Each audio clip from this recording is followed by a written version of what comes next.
ध्यायती व लेलायति विधि श्रुत है। बृहदारण्यक को प्रसाद में 4-3-7 स्पष्ट कह दिया था। ध्यायती व लेलायति कस्मात् पुनः कारणात् न व्यापृतम एव इति गृह्यते। पूर्व पक्षी हमने व्यापृतम इव क्यों कहा? व्यापार करने के समान दिखता है, वास्तव व्यापार करता नहीं है। इंद्रियों के सकल व्यापार के द्वारा व्यापार करने वाला वह आत्मा नहीं होता, व्यापार करने वाले के समान दिखता है।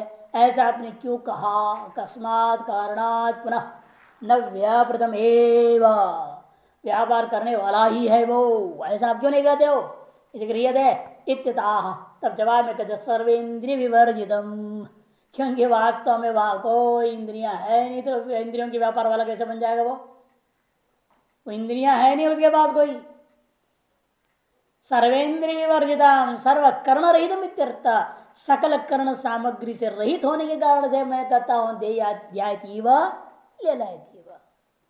अतो न कर्ण व्यापार व्यापृतम तज्ञेयम, इसे कर्ण व्यापारों के द्वारा व्यापारवान वह पुरुष आत्मा ब्रह्म ज्ञेय तत्व नहीं होता। यस्तु मंत्र, यह जो मंत्र इस विषय में देखो, इसलिए श्वेताश्वत परिषद में है, नारद परिव्राजक परिषद में भी है।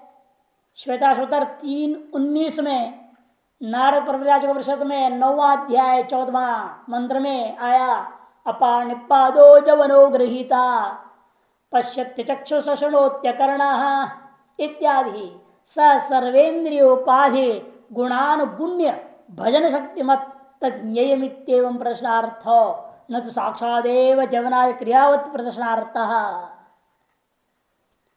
अपानिपादो, पहले इंद्रियों को तो निषेध कर दिया, फिर कहते जवनो बहुत तेज भागने वाला है, सबसे तेज गृहीता, सबको पकड़ता भी है, और बिना आंखों को सबको देखता है, बिना कानों का वह सबको सुनता है।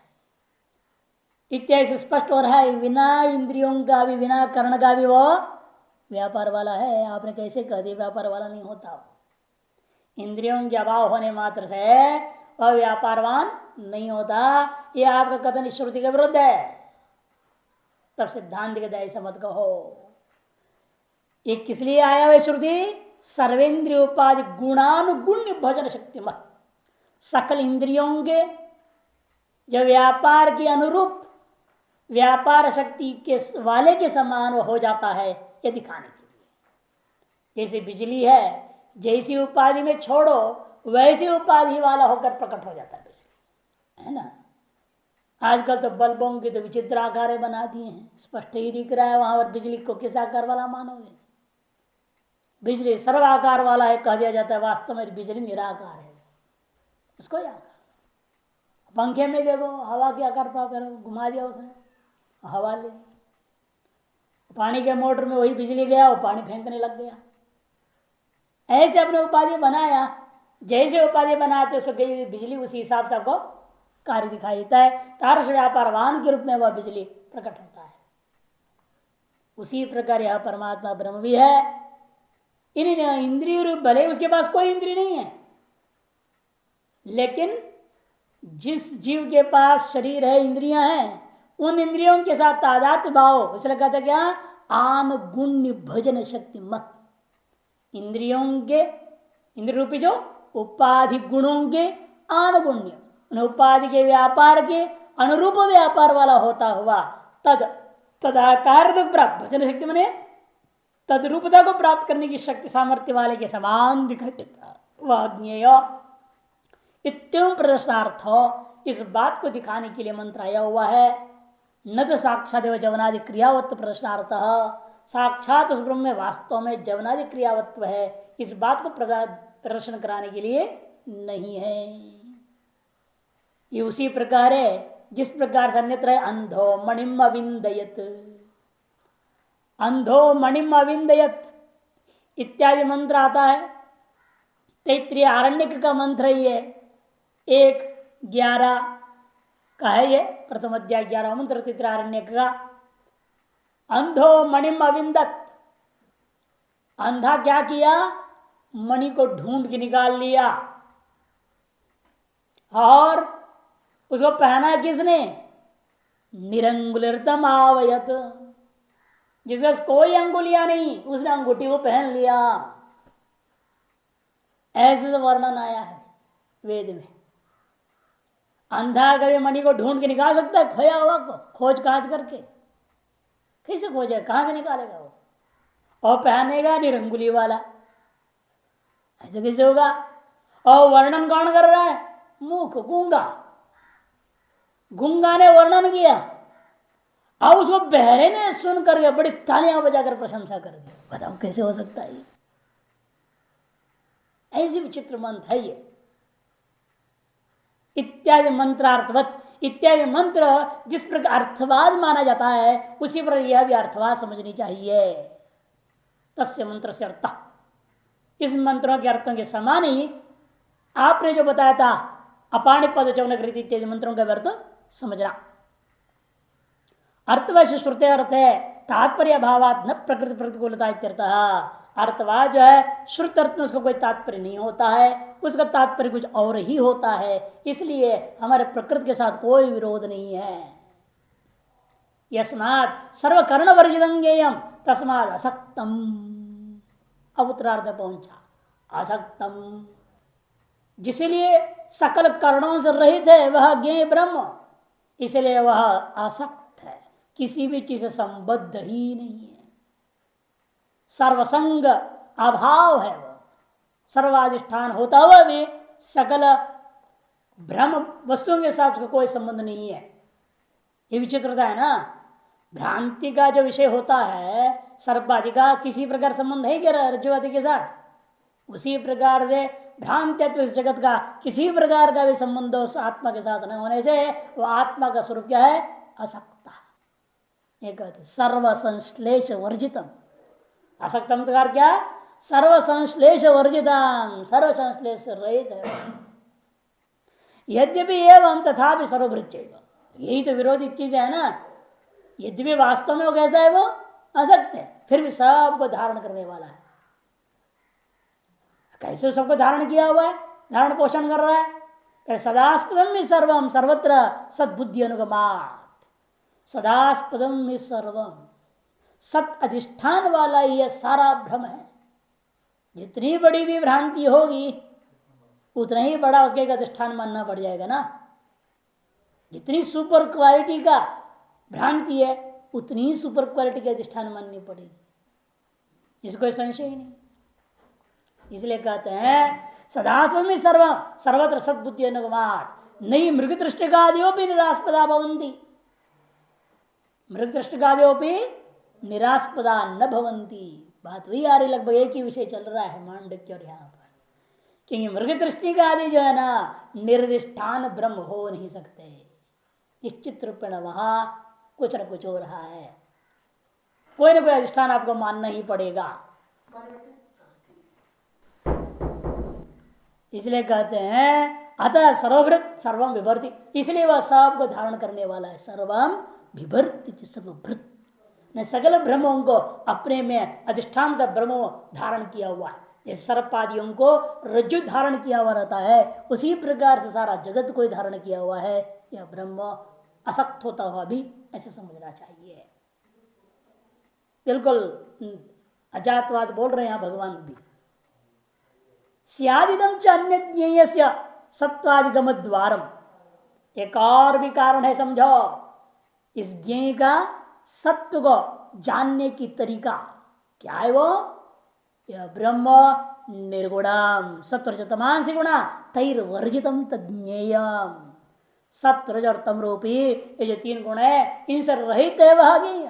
तथा गुण भोक्तृ, फिर भी गुणों का भोक्ता है। गुणानाम सत्व रज तमसाम शब्दादि द्वारेण सुख दुख मोहाकार परिणतानाम भोक्तृ उपलब्धि तज्ञेयम इत्यर्थः। सत्व रजतम का भोक्ता कैसा बनेगा? वो उनके कार्य शब्दादि के द्वारा, शब्दादि का संबंध अनुभव करके भी कैसा करेगा? वो सुख दुख मोहाकार से परिणता नाम शब्दादि नाम भोक्तृ उपलब्धि। भोक्त का मतलब क्या? उन सब का अनुभव करने वाला, अनुभूति स्वरूप होने के नाते वह सब का प्रकाशक बनता हुआ अनुभविता बन जाता है। ऐसा वह ज्ञेय तत्व ब्रह्म तत्व यो समझो। प्राणा वै सत्यम तेषामेश सत्यम, ऐसा उपनिषद मंत्र आता है। ये भी कैसा है वो, अशब्द स्पर्श में रूपम इत्यादि शब्दों से कहा है।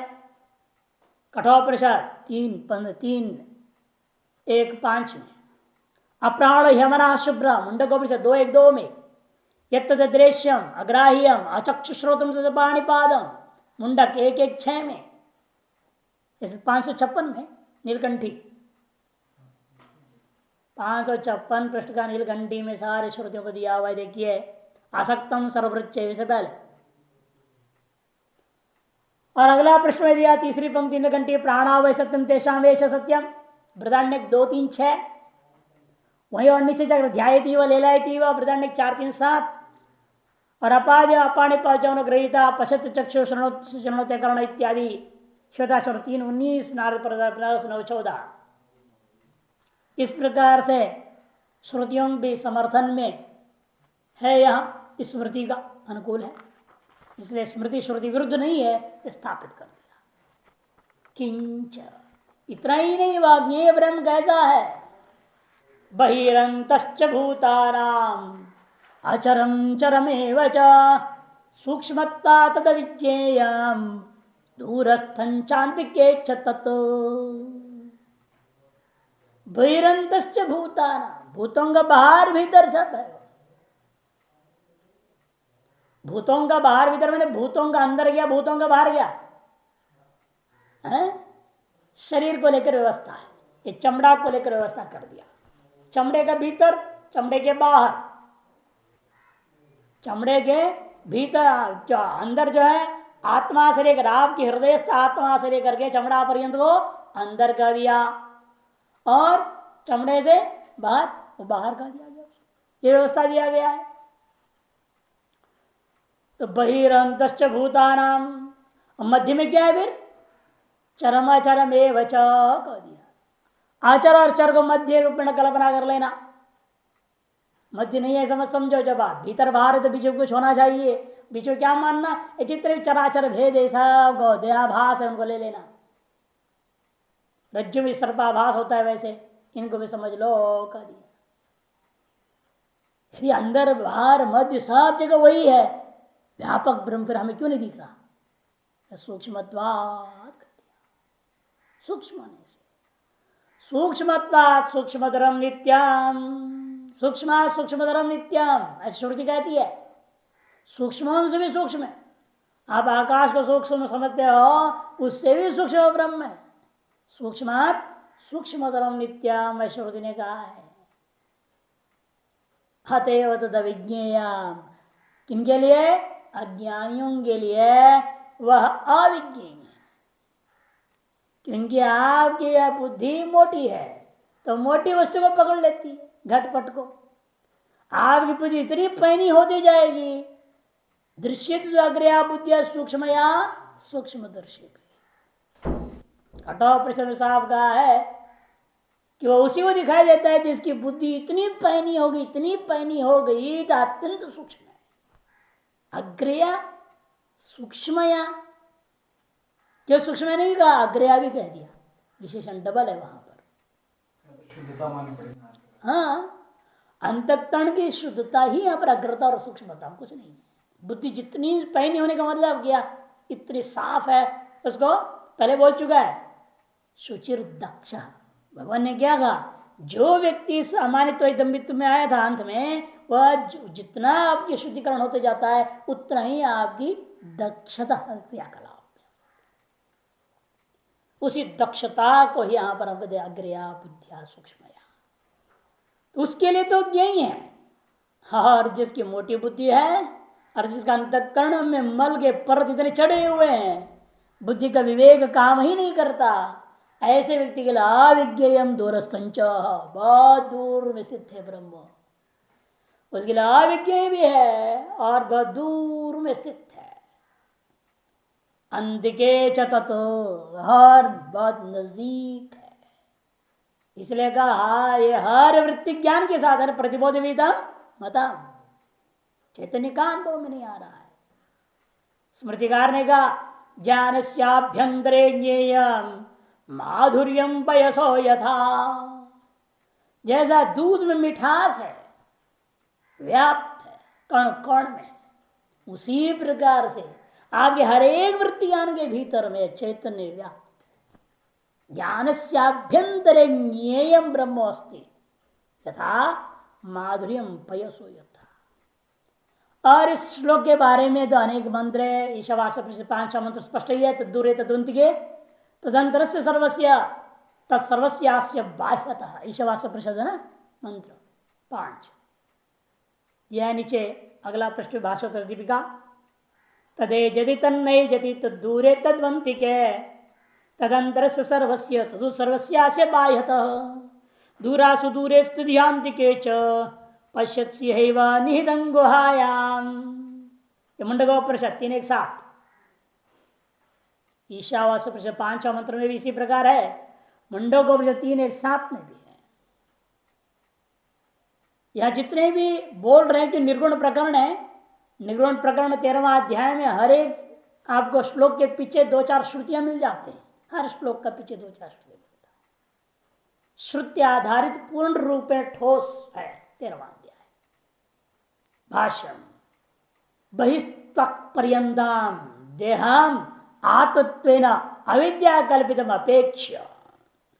बाहर का मतलब क्या कहते हैं? देखो, आपका कल्पना का अवधि तो कोई तय होना पड़ेगा ना कहीं। आत्मा से शुरू करो कह दिया। अपनी प्रत्येक आत्मा से शुरू करके चमड़े तक पर्यंतम। क्योंकि आत्मा कहाँ है? हृदय रूपी गुफा में, हृदय आकाश में बोल दिया। आपके प्रत्येक आत्मा प्रत्येक चेतन, व्यापक तो छोड़ दो, ब्रह्म को, प्रत्येक चेतन जीव भाव को, वो आपके हार्दाकाश में है। तो हार्दाकाश में है तो क्या हुआ? हृदय देशावच्छिन्न है वो, तो उसके ऊपर इसलिए हृदय पहले बाहर आया उसका। तो हृदय के ऊपर मांस है, मांस के ऊपर अन्य नाड़ियां हुई, ऐसे कर हड्डी, फिर चीजें बनते बनते चमड़ा तक पहुंच गया। ये हो गया अवधि, यहां से लेकर ये अंदर हो गया इतना। आप चमड़े से बाहर हो गया, अंदर बाहर की व्यवस्था दे रहे हैं। देखो, त्वक् पर्यंतम देहम आत्मत्वेन अविद्या कल्पितम। देखो, त्वक् पर्यंत जो स्थूल शरीर जिसको आत्मरूपेण आपने ग्रहण कर लिया अविद्या की वजह से, अविद्या के द्वारा आत्मत्व कल्पित है जो अपेक्षा, उसको अपेक्षा करके कहा जा रहा है बहि। तमेव अवधि कृत्वा बहिरुच्यते। इसी को अवधि बना करके बहिर्य शब्द भगवान ने प्रयोग किया है और श्रुतियों में भी इसी अर्थ में प्रयोग है। तथा प्रत्येगात्मन अपेक्षा देहमेव अवधि कृत्वा अंतरुच्यते। इसी प्रकार प्रत्येक आत्मा से शुरू करके देह चमड़े के पर्यंत अवधि बना लो तो क्या हो जाएगा? वो अंतर हो जाएगा। बहिरंतुक्ते मध्य भावे प्राप्त इदम उच्चते। जब बाहर अंदर कह दिया गया है तो अब मन में आएगा मध्य में भी कुछ होगा। ये मध्य में ना हो तो ऐसे कैसे हो सकता है? मध्य भावे प्राप्त है, कोई कह सकता मध्य नहीं है, तब इदम उच्चते। तो जवाब नहीं, मध्य है। मध्य क्या है? अचरम चरमेव च। चराचर भाव ही मध्य में। कल्पना है ना आपके अंदर, मैं चर हूं, मैं अचर नहीं हूं। आप सोचते हो, पत्थर सोचता है मैं अचर हूं, चर नहीं हूं। ये जो चराचर भाव की आपने पकड़ रखा है, यही मध्य। अचरम चरमेव च। और कुछ जो ब्रह्म प्रगत घटा दिया, आत्मा अचर होता हुआ, आत्मा अचर होता हुआ चरत्व ने जो आपने पकड़ लिया ना, यही मध्य है। ऐसे व्याख्या कर दिया। अचरम संतम आत्मान चरमिति गृहीतम तदेव मध्यम भवति। जो बुद्धि गृहित है ना, चर हूं मैं, स्वर्गो नरको दौड़ भाग करने वाला हूं मैं, ये जो दौड़ धूप वाला अपने आप को मानना, ये मध्य है। अब बाकी अंदर बाहर तो स्पष्ट है ही। ऐसे कुछ लोगों ने इसकी व्याख्या की है। चकारों की अलग अलग महिमा, अलग अलग अर्थ लोग लेते हैं। लोग बहिरंतश्च है, चरमेव च भी है, और आगे भी दूरस्थ अंत के च, 4 चकार है यहाँ पर। अन्य अन्य चीजों को समुच्चय करने के लिए जब बहिरंत च कह दिया, मध्य को ग्रहण करना। आचरम चरमेव च कह दिया, मैंने वहां जड़ चेतन विभाग, उससे साथ साथ चकार से इन दोनों से विलक्षण शुद्ध को च से कथन कर दिया। और दूरस्थं चांत के चत्ता, यहाँ च जो है अधिकारी को बोलता है। दूरस्थम च मने अविद्या ज्ञानी प्रति, अंत के च मने विदुषम प्रति, ऐसे करके ले लेते हैं लोग व्याख्याकार लोग। भाष्यकार तो चकारों का अर्थ करते ही नहीं कुछ भी। देहाभासम अपनी, हाँ आगे दे, इदम उच्चते क्या आचरम चरम एवं चराचरम देहाभासम, जो चर और अचर रूपेण देह का आभास हो रहा है, तदेव ज्ञेयम, वही ज्ञेय है। यथा रज्जु सर्वाभास है, जिस प्रकार रज्जु में सर्वाभास दिखता है।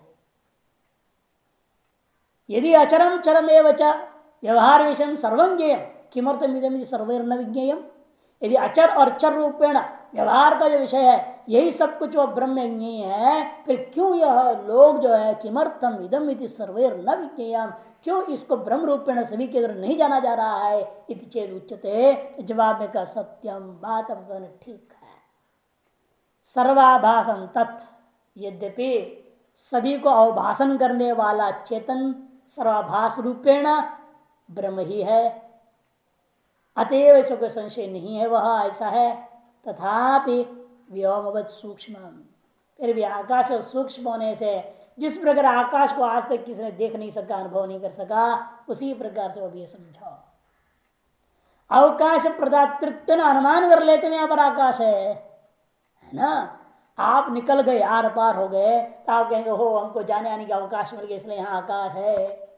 आकाश कौन अनुभव करे, ना छू सकता है उसको, स्पर्श नहीं है, कुछ भी नहीं है।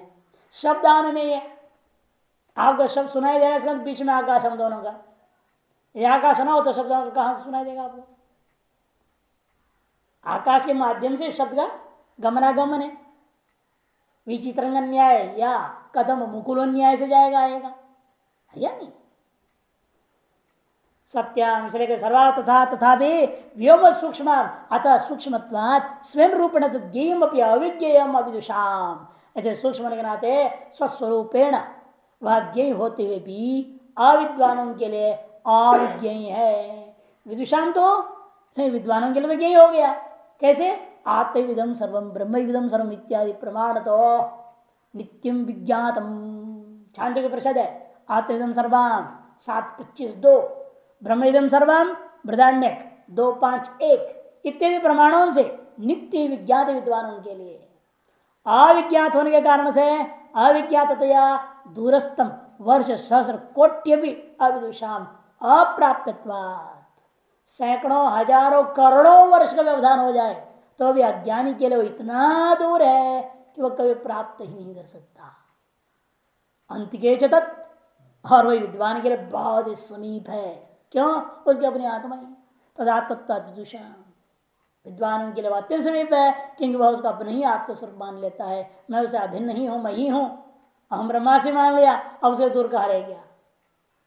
किंच, और एक बात, अविभक्तंच भूतेशो विभक्तम इव च स्थितम भूत भर्तृ च तज्जेयम ग्रसिष्णु प्रभ विष्णु च, क्योंकि अविभक्तंच भूतेशु विभक्तम इव च स्थितम, सकल भूतों में अर्थात सकल शरीरों में एकमेव अद्वितीय, अविभक्तम ने एकमेव, विभक्त नहीं है वो, अभेद है, अद्वैत है वो, लेकिन द्वैत के समान स्थित होकर भाषित हो रहा है। आप करें मेरी आत्मा अलग, हो करे मेरी आत्मा अलग, सब अपने अपने आत्मा अलग अलग मार रहे, डोल बजा रहे। अपने आप ने अपने आत्मा विद्वान है, कोई दूसरे की आत्मा अविद्वान। अरे किसकी आत्मा विद्वान और अविद्वान है? सबकी आत्मा एक है, स्वरूप एक है। अब बुद्धि की क्षमता में विद्वत्ता और अविद्वत्ता की न्यूनता और अधिकता वो बोल सकते हो।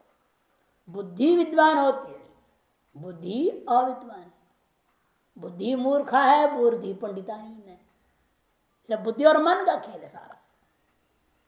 सिद्धि इत्यादि सर्व मन एव श्रुति कहती है। लेकिन आरोप कर दिया आत्मा में आपने, गड़बड़ हो गया, ब्रह्मज्ञानी है कह देते हो। आत्मा के ब्रह्मज्ञानी थोड़ा होता है, ब्रह्म ही है वो, ज्ञानी है वो, ब्रह्मज्ञानी क्या होना?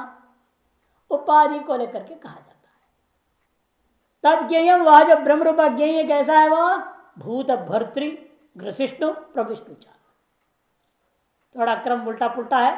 प्रविष्णु में उत्पत्ति, भूत भर्तृ स्थिति, और ग्रसिष्णु मन प्रलय। वह ज्ञभूत ब्रह्म ही सकल भूतों की उत्पत्ति का कारण है, सकल भूतों की स्थिति का कारण है और सकल भूतों का लय स्थान भी है, लय स्थान है। श्रुति नीचे ब्रह्म बिंदु उपनिषद 12वां मंत्र नीलकंठी एक तो भूतात्मा भूते भूते व्यवस्थित एकदा बहुधा चैव दृश्यते जलचंद्रवत्। ब्रह्म बिंदु उपनिषद 12वां मंत्र। एक तो भूतात्मा, वह भूतात्मा ब्रह्म एक है, भूते भूते व्यवस्थित, हर एक शरीर पृथक पृथक भाषित व्यवस्थित हो रहा है। एकदा बहुधा चैव दृश्यते, वह एक रूप में दिख सकता है, अनेक रूप में दिख सकता है, जलस्त चंद्र के समान, जल चंद्रवत या जल सूर्यवत। इसी प्रकार से कठोपनिषद में तो अग्नि के बारे में, वायु के बारे में कहा है, एक होता हुआ रूपम रूपम प्रतिरूपो बभूव। अग्नि यथैको भुवनम प्रविष्टो, जिस पर अग्नि एक है यानी भुवनम प्रविष्टो, अनेक उपाधि में घुस गया तो अनेक दिखता है। वायु हृदय को भुवनम प्रविष्टो, ऐसे दो मंत्र है वहां, यह वायु को भी इस दृष्टांत बनाया। रूपम रूपम प्रतिरूप बहिश्च, इतना अंतर किया वहां। किंच भाष्यकार कह रहे अविभक्ता प्रतिदेहम व्योमवत, वास्तव प्रत्येक शरीर में आकाश इस प्रकार से एक व्याप्त है, उसी प्रकार से यह आत्मा ब्रह्म भी एक तत् एक। भूतेशो मैंने सर्व प्राणिशो, देहेशु सकल प्राणियों का देह में विभक्तम इवच स्थितम, विभक्त के समान स्थित है। विभाव्य मानत्वा देशु एव विभाव्य मानत्वा, इसे भूतेशु कर सर्व प्राणिशु कर दिया, सर्व प्राणी से अर्थ देहेशु कर दिया भाष्यकार ने। क्यों? देह में ही तो इस प्रकार से अनुभव में होता है। देशु एव विभाव्य मानत्वात् प्रकाश मानत्वात् अनुभूय मानत्वात्। भूत भर्तृ च भूतानि धारयति, भूत भर्तृ विभर्ति, भूतों को विवरण करने का मतलब क्या? धारण करना, भ्री धारण पोषण यो। भूतानि बिभर्ती थी, भूतानि धारयति थी, भूत भर्तृ कौन? तदज्ञेया भूत भर्तृ च स्थिति काल है। कब होता है इसे? स्थिति काल में सगल भूतों को धारण करने वाला है वो और पोषण करने वाला है। इस रज्जु क्या किया हुआ है? सर्प को सर्प स्थिति काल में धारण किया हुआ है या नहीं? उसी प्रकार ये सारा जगत वो स्थिति काल में वह ब्रह्म धारण किया हुआ है। प्रलय काले ग्रसिष्णु ग्रसनशीला, प्रलय काल में ग्रसन के स्वभाव वाला हो जाते, ब्रह्म में सब लीन हो जाते। प्रलय काल क्या हुआ यहाँ पर दाष्टान्त में? ब्रह्मानुभूति, ब्रह्म ज्ञान, हम ब्रह्मास्मि अनुभूति काल, ये प्रलय काल है। जैसे हम ब्रह्मास्मि हो गए तो क्या हो जाएगा? सब का सब ग्रसिष्णु सब स्वभाव हो जाएगा।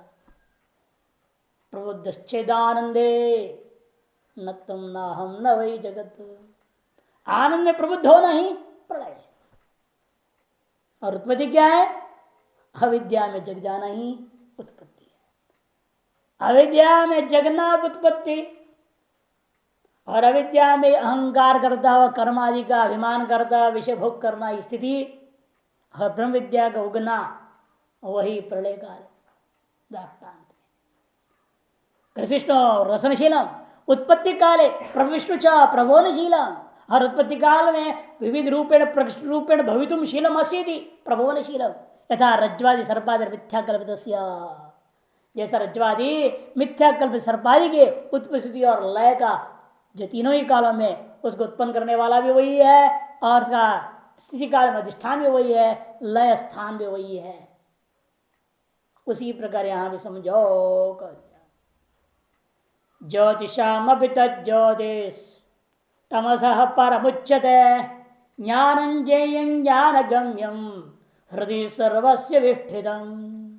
यहाँ अवतरण का थोड़ा भाषाकार किंच सर्वत्र विद्यमान सन्नोपलभ्यते चेत ज्ञेयं तमः तर्हि। पूर्व पक्षी कहता है सर्वत्र विद्यमान होता हुआ भी यदि वह उपलब्ध नहीं होता है, कहते हो फिर तो तुम्हारा ज्ञेय ब्रह्म अंधकारात्मक है। ऐसे अंधकार भी क्या है, रात में सर्वत्र व्यापक, लेकिन आप अनुभव नहीं कर सकते, उसको ग्रहण नहीं होता है ना, इसलिए कहते हैं उपलब्ध नहीं होता। किस इंद्र से प्रत्यक्ष करोगे आप? तो वस्तुओं का न दिखने पर आप अंधकार है बोलते हो, लेकिन अंधकार को किसने प्रत्यक्ष किया गया आज तक? प्रकाश के अभाव में आप अंधकारत्व की भ्रांति कर लेते हैं, अर्थात प्रकाश अभाव अवस्था में वस्तु की अनुभूति न होने से आप कहते अंधकार व्याप्त हो गया है। वास्तव में है क्या? प्रकाश का भाव है। यह अंधकार में यदि कोई भाव पदार्थ होता, उसके विलक्षण करना पड़ेगा कि भाव पदार्थ क्या? भाव पदार्थ है, भाव पदार्थ माननी पड़ेगी। अभाव पदार्थ तो नहीं हो सकता, कि अविद्या से सारा संसार पैदा हुआ, विद्या तम माया है, वो सारा जगत पैदा जब हो रहा है तो भाव पदार्थ तो मानना पड़ेगा ना, उसका अभाव तो नहीं बोल सकते। इन भाव पदार्थ किस प्रकार के भाव करते हैं? वो द्रव्य गुण कर्म सामान्य विशेष समय भाव, इनमें से द्रव्य गुण कर्म सामान्य विशेष है ना, 6 भाव पदार्थ, इनमें किसी में अंतर्भाव नहीं हो सकता। फिर क्या है वो? इसलिए हम लोग क्या कहते हैं, ये तमह या अविद्या माया अनिर्वचनीय है, इसका कोई लक्षण नहीं बना सकता, है भी नहीं भी। जब तक दिख रहा है कोई कार्य तब तक है वो, स्वर पे पहुंच गए तो नहीं है वो, ऐसे कोई लक्षण ही नहीं अंधकार की। हाँ, इस तरह तुम्हारा ब्रह्म भी वही हाल है, बोल दिया, कोई लक्षण नहीं तुम्हारा, कोई अनुभव नहीं कर सकता। चेत ना, ऐसे मत कहो। किंतरी फिर क्या है वो?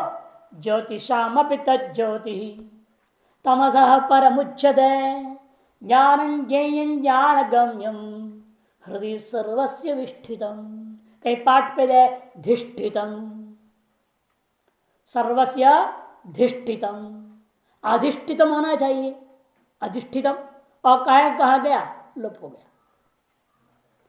आ का छांदस लोप मानी जा सकती है, या भागुरी मत में, व्याकरण में था लघु सिद्धांत में भी, अवय प्रकरण का अंत में भागुरी ने क्या था? अव और अपि उपसर्ग के आकारों का लोप होता है। वगाही, अवगाही, पिदानम, अपिधानम, उसी उस दो उपसर्ग ही नहीं, उपलक्षण समझ लेना उसको। अव और अपि के आकार जैसे लोप मानता है भागुरी, अधि के भी आकार का लोप मानता है, अधिष्ठितम भी साधु पद बन जाता है। जैसे पिधानम बोलते हैं ना, अपिधान नहीं बोलते हैं। प्रसिद्ध क्या है? पिधानम पिदेही, आ तो स्वाहा कर दिया, लोप कर दिया आप। गारम पिदेही व्यवहार है और गायब है, उसी वजह से धिष्ठितम बोलने में कोई आपत्ति नहीं है। अलोप यहां पर भागुरी मत के अनुसार हो गया है, क्योंकि भागुरी मत में यद्यपि उन्होंने वहां कार्यक्रम में अव और अभी 2 उपसर्ग गिनाया है, लेकिन आप क्या कहेंगे? उसको उपलक्षण मान लेंगे। अव के आकार, अपि के आकार, ये 2 जो कहा गया उपलक्षण है, अधि के आकार का विलोप हो जाएगा। अतएव यहाँ दृष्टितम कोई गलत नहीं है। अथवा छांदस मान लो, झंझट खत्म। पाणिनि के मत के दृष्टिकोण से छांदस लोप माना जाएगा, भागवत का मत का दृष्टिकोण से लोप मान लेना। इस प्रकार से वो भी साधु पद बन जाता है प्रयोग। और ये अपि जो कहा, ज्योतिषाम अपि क्यों कहा? अंधकार है, एक किसने अनुभव किया? किसने प्रकाशन किया? आपका चेतन ब्रह्म ने तो किया। इसलिए अपि से यहां बता रहे हैं अंधकार का भी वो प्रकाशक है। ज्योतिषाम अपि गए, ज्योतिषाम तज्ज्योति, ज्योतिर्मय पदार्थों का भी वो प्रकाशक ज्योति है। अपि से अंधकार का भी प्रकाशक वो ज्योति है। यह अपि की विशेषता है। तम शब्द को भी, तमह को भी अपि शब्द से ग्रहण करना है। इसी का इसलिए आगे क्या कह दिया? तमसः परमुच्यते, तम से भी पर है वो आत्मा ब्रह्म। यस्य तम शरीरम, इसलिए बृहदारण्यक में क्या कहा? वो अंधकारात्मक होता, ऐसे कैसे कहते हैं? जिसका शरीर पृथ्वी है, जिसका शरीर जल है, इसी प्रकार क्या कहते हैं? जिसका शरीर अंधकार है, बोल दिया। अंधकार जिसका शरीर है, अंधकार में भीतर में रहता है, अंधकार जिसे नहीं जानता, अंधकार को नियमन करने वाला वह अंतर्यामी आत्मा, वही तुम्हारी आत्मा है। ऐसे उषाचाक्रायण याज्ञवल्क्य के अंतर्यामी ब्राह्मण में कई पर्यायों में समझाए हैं। उस एक पर्यायों में से एक पर्याय में अंधकार को भी लिया। अंधकार जिसका शरीर है, अंधकार जिसको जानता नहीं, और अंधकार के भीतर तो अंधकार का नियमन करने वाला है। स्पष्ट है ब्रह्म अंधकार रूपा नहीं है। अंतरेव ब्राह्मण 3-7-13 बृहदारण्यक। इसी प्रकार सुबालो प्रसंग का तमह परे देव एक ही भवती, तम से परे वह देव एक ही भूत होकर स्थित रहता है। इस प्रकार अनेकों श्रुतियां भाष्यकार भी देंगे कुछ श्रुतियां। देखिए भाष्यम, ज्योतिषाम आदित्यादिराम अपि तज्ञेयम ज्योति ही, ज्योतिर्मय पदार्थ जो आदित्यादि उनका भी वह प्रकाशक है। क्यों? आत्मचेतन ज्योतिषा इधानी ही आदित्यादि ज्योतिष दीप्यन्ते, आत्मचैतन्य रूपी ज्योति के द्वारा प्रकाश को लेकर के ही प्रदीप्त हुआ ये आदित्यादि क्या करते हैं, सारी दुनिया को प्रकाश देने में जानते हैं। यमेव भांतम अनभाति श्रम, यसे भाषा श्रमिदम ये भाति। ये न सूर्यस्तपति तेजसा युद्ध, तैतरेय ब्राह्मण 3:12-9। तस्य भाषा श्रमिदम विभाति। देखो श्रुति दे ना वही मंत्र, श्वेता सूत्र का ये 6-14। तो यही चीज मुंडक में भी आया है 2-2-10, कठोपनिषद में भी आया 2-2-12। एक ही मंत्र 3 जगह अलग अलग जगह आया है तीनों उपनिषदों में। और भी जगह है लेकिन मुख्य हमारे जो प्रसिद्ध उपनिषदों को हम बताते रहे। इत्यादि श्रुतिभ्य स्मृतिश्च, स्मृति भी यहाँ स्वयं गीता जी में आगे कहेंगे 12वें-15वें अध्याय में। आप 13वां सुन रहे हैं, 15वें अध्याय में कहने वाले हैं आदित्य गतम तेज। दूसरा श्लोक, यदादित्य गतम तेजो जगत भास्यते अखिलम, है ना श्लोक, दूसरे श्लोक में आया 15वां अध्याय। इत्यादि है तमसो अज्ञानाद परम अस्पृष्ट मुच्यते, क्योंकि वह ब्रह्म तम रूपी जो अज्ञान से परम, परम ने उसे परे का मतलब गया उसे अस्पृष्ट है, तम से भी असंबद्ध नहीं है वो आत्मा। ज्ञानादि दुस्संपादन बुद्धिया, लेकिन समस्या क्या है, ज्ञान आदि जो सुनाया है अत्यंत दुस्संपाद्य है। ऐसा सोच करके कोई हतोत्साहित हो जाए, उसे जगाने के लिए अगला उत्तरार्ध में ज्ञान ज्ञान गम्यम हृदय सर्वस्व विष्टितम। अरे कहीं बाहर ढूंढना नहीं है, घबराओ मत। ऐसा ब्रह्म में कहाँ ढूंढूं, कैसे मिलेगा, कहाँ ये चक्कर है भाई, ये तो लंबा चौड़ा चक्कर है। हमारे तो मदमित्तम इत्यादि जो आपने बोला हमारी बस की बात नहीं है, ये तो वेदांत बेकार है भाई, ये तो ऐसा बात बोलता है, ऐसे ऐसे अधिकारी का लक्षण बता दिया जो तीनों कालों में संभव नहीं है, इसलिए मैं तो छोड़ देता हूँ वेदांत। अच्छा वही घंटी पकड़ूं, टन टन टन बजाऊं, आरती उतारूं, जय जय जगदीश हरे करूं, वही ठीक है। कहाँ लपड़ा ये सब वेदांत, दिमाग से बाहर ऊपर ही उड़ जाता है। ऐसा यदि कोई कहे नहीं नहीं, अरे तुम तो उसके लिए बाहर भी देखना पड़ता है। आरती उतारने हैं तो आंख से खोल देखना पड़ा ना, ऐसा ना कि यहाँ का आरती उतार रहा है भगवान की मूर्ति उधर है, कहीं और आरती हो रही है, ऐसे थोड़े होता है। और यहाँ कुछ नहीं, आवृत चक्षु हो, आपको आंख बंद करके उन्हें हृदय में देखना है, आपको अनुभूति हो जाएगी ब्रह्म का। इसे कहते हैं ज्ञान आदि दुस्संपादन बुद्धिया। ज्ञान आदि जो है ना यह दुस्संपादन है, इसको संपादन करना कठिन है। ऐसी बुद्धि से प्राप्त अवसाद से, किसी को अवसाद प्राप्त हो गया, खिन्न हो गया है, हतोत्साहित हो गया है और सारा अंदर मन में आ रहा है छोड़ो वेदांत, ये हमारी बस की बात नहीं है।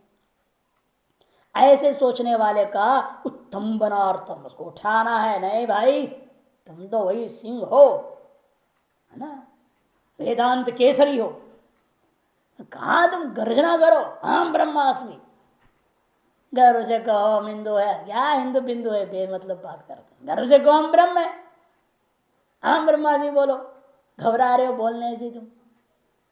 ये श्रुति कहती, इसलिए स्मृति कर रही है उत्तम नारदम ज्ञानम अमानित्वादि, ज्ञान ज्ञेयं ज्ञान गम्यम। ज्ञान मने क्या, अमानित्वादि, जो 7वें श्लोक से शुरू किया था ना, अमानित मदम्बित्वम 11वें श्लोक तक।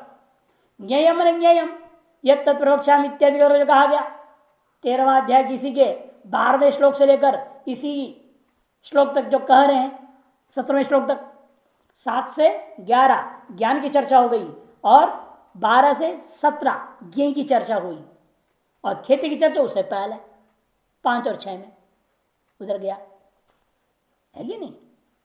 ज्ञानगाम्याम इत्यादि के द्वारा जो कहा हुआ है ये ज्ञ कोटि में आ गया। ज्ञानगाम्याम माने क्या होगा, ज्ञान से गम्य और ज्ञ दोनों एक ही चीज है ना। ज्ञान गम्य कहीं नहीं ज्ञ होता, कदे नहीं नहीं, अंतर कर रहे हैं हम। ज्ञान गम्यम में गम्यम जो बना गम धातु से कर्मणि में यत प्रति कर देना, माने ज्ञान फलम इत्यर्थ, मोक्ष। और क्या है वो, ब्रह्मएव ज्ञेयमेव। जैसे ज्ञान गम्यम ज्ञेयमेव, क्यों, ज्ञातम सत ज्ञान फलमिति ज्ञान गम्य उच्यते, कि ज्ञ को जानने से जो ज्ञान का फल होता है उसको ज्ञान गम्यम शब्द से कहा जा रहा है। ज्ञायमान ज्ञेयम, और जो न्यायमान है वो ज्ञेय तत्व कहा जाता है। तदे तत्रयम अपनी हृदय, ये तीनों के दोनों कहाँ है, अमानित्वादि भी आपके हृदय में ही है। ये जो अभी तक लक्षण बताए जो समझौते वगैरह तक, ये भी आपके हृदय में ही ज्ञेय है। और उसका फलभूता मोक्ष भी हृदय में। ये तत्रयम अभी हृदय बुद्धो, हृदय मने बुद्धि में, सर्वस्य प्राणी जात से विष्टितम विशेषेण स्थितम भवति, सकल प्राणी समूह में विशेष रूप व्याप्त है, व्यापकत्वेन स्थितम भवति, स्थितां तत्रैव ही त्रयं विभाव्यते। क्योंकि आपके बुद्धि भी गुफा में ही, बुद्धि में ही वास्तव में ये तीनों के तीनों विस्पष्ट रूपेण भाषित होता है, प्रकाशित होता है, अनुभव में आता है। इसलिए मधुसूदनिकार देखिए बहुत सुंदर श्लोक दे रहे हैं, 561 वाला श्लोक पंक्ति ही, निस्संगस्य ससंगेन कूटस्थस्य विकारिणा आत्मनो अनात्मना योगो वास्तवो नोपपद्यते। निस्संग का ससंग के साथ में, कूटस्थ का विकारी के साथ में, आत्मा का अनात्मा के साथ में वास्तविक कभी संबंध हो नहीं सकता है। इसे जो कुछ भी आपको देख रहा है ये ससंग पदार्थ है, विकारी पदार्थ है, अनात्मा है, और आप क्या है, निस्संग है, कूटस्थ है, आत्मा है। इसलिए आपका इसके साथ कोई संबंध नहीं हो सकता, सत्यानृत का कोई संबंध नहीं हो सकता है। इसलिए ये संबंधाभिमान को जब त्याग देंगे, मैं जो आत्मा हूं, मेरा यह शरीर है, ऐसा जो संबंध ग्रहण किए हुए हैं, इस संबंधाभिमान को त्याग दे बराबर ये तीनों आपके हृदय में अनुभव में है। इसलिए श्लोक में अहंकारो धियम ब्रूदे, अहंकार बुद्धि को उल्टे उल्टी पटरी पढ़ाते रहता है, हमेशा उल्टी पटरी पढ़ा। ये उल्टा पटरी पढ़ाना बंद कर देना तो सारा काम हो जाता। आप बुद्धि को विवेक करने नहीं देता है। मन से ही अनुष्टव्यम, मन के द्वारा ही वो अनुभव होता है। इसीलिए ये कहा, उसी क्या कर हृदय सर्वस्व विष्टितम इति।